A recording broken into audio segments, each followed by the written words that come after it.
It sounds like this must have been a really important sort of spiritual discipline enduring your husband's illness and trying to, and also just the chaos that being an unbelievably busy and accomplished person brings. Because you have one of those jobs where one of the gifts and burdens of having a very purpose-heavy job is all of it's important.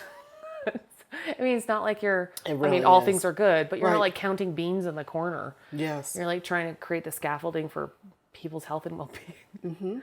Yeah. And so disasters hit on a moment's notice. You never know when you wake up, there's going to be a war. Or Yeah. that day you wake up and there's a mass shooting. Yeah. Or that day you wake up and a hurricane or a tornado takes out whole communities. Yes. And so, and it may be your own community where you're actually touched.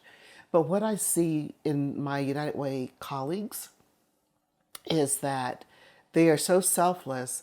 They'll make sure their family's grounded, but then it's like, I need to get to the 911 disaster center for the city and help with the calls. Our call center operators for 211 during Hurricane Ian in Florida in 2022, a lot of them didn't even know what was going on with their own families.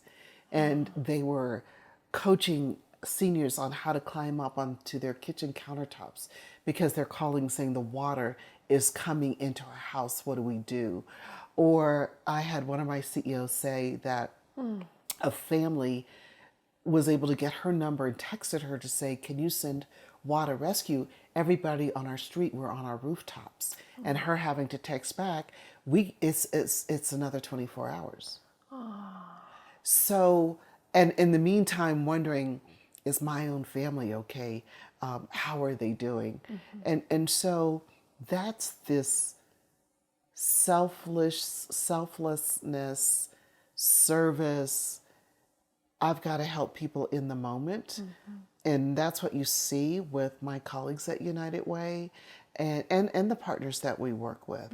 So it's being in the moment and then saying, all right, we're going to have to dig in, roll up our sleeves, and we've got to clean up after this devastation, but we're going to keep moving on.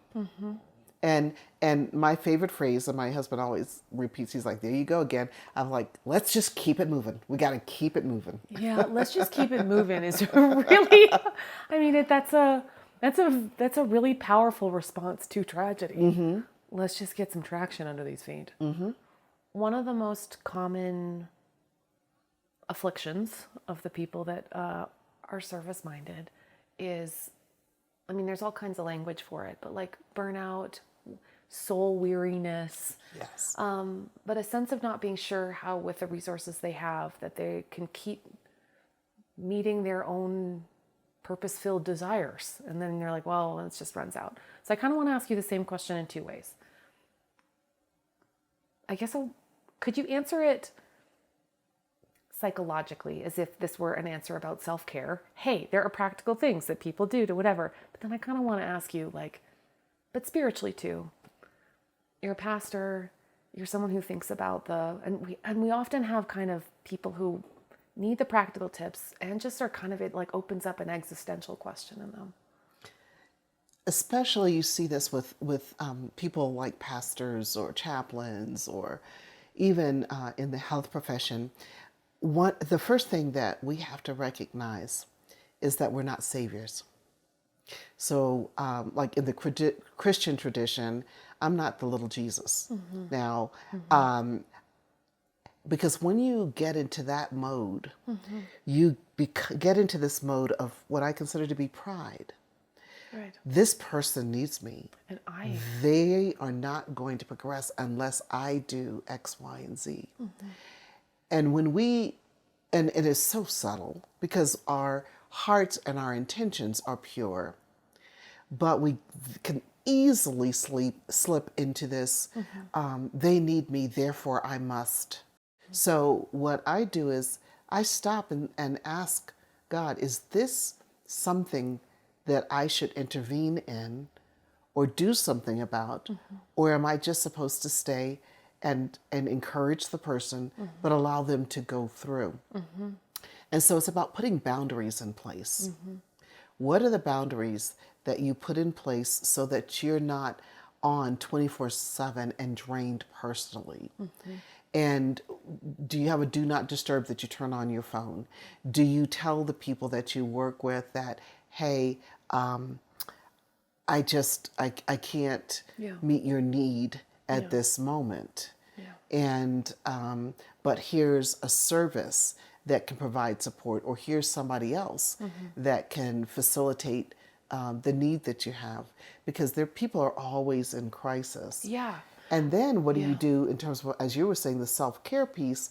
Where do you go to find the peace, the joy, the fun, the laughter, the getting your soul fed? For me, I love beaches. I love the sand. I love the water. There's just something so wonderful about water. That's my happy place. Yeah. Mountains are okay. Yeah. But it's the beach. That's you get me near water, Yeah. I'm a happy woman. Yeah. Yeah. I can already hear in my head when people say, well, I mean, but I have this person and they need a feeding schedule and that person has to be me. So they are stuck into positions they can't get their way out of. But in a lot of people's, there's the space you're describing of discernment of what's mine to do. That is a tough place of wisdom, especially when we get, those of us who feel so much empathy, we jump at every noise. Yes. And then all of a sudden our whole lives can be shaped around it. Yeah. And then what are we going to do? Right, right. Find a beach. Yes. We need more beaches. Yeah. Yeah. I have this great friend, Gary Haugen, who you would love. He runs International Justice Mission. It's this group of lawyers who do these incredible cases around the world to end. Mostly they work on modern slavery issues. He has this wonderful staff, but because so many of the cases they have are so heavy, I mean, exploitation of children, a lot to do with sex trafficking, they have this bit in their day, and they all have to stop working, and they have like a spiritual service, but they have what they call the awkward pause, and they institutionalize, and it's the moment where you feel like the lurching, where you just kind of have to stop, Yes. and then turn your focus. And I thought, like, what an amazing thing to become the high capacity people that know how to give, but also kind of know how to shift gears, Yes. even in our hearts if it doesn't feel natural. Now, I'm a work in progress. I will admit that, because right now, I feel like I'm in an Esther moment. And so Queen Esther, in the Bible, in the Old Testament, her uncle Mordecai came to her and said, who knows, but you were called for such a time as this. And so I feel as if I'm in an Esther moment right now. And because I was called for such a time as this, I don't want any grass to grow under my feet. I'm just moving quick, fast, in a hurry. Yeah. But I have to also recognize there needs to be, it's imperative that there's balance. So I am a work in progress. Because when you say that, I think you're like, your dad's now is the time feeling. It does make us want to get Yes. up and go. Angela, everything you say, I adore you. And I want you to know that my moon face is just staring at you with complete love. Thank you so much for this conversation. What a gift. Well, thank you for the invitation to be here. I've enjoyed it.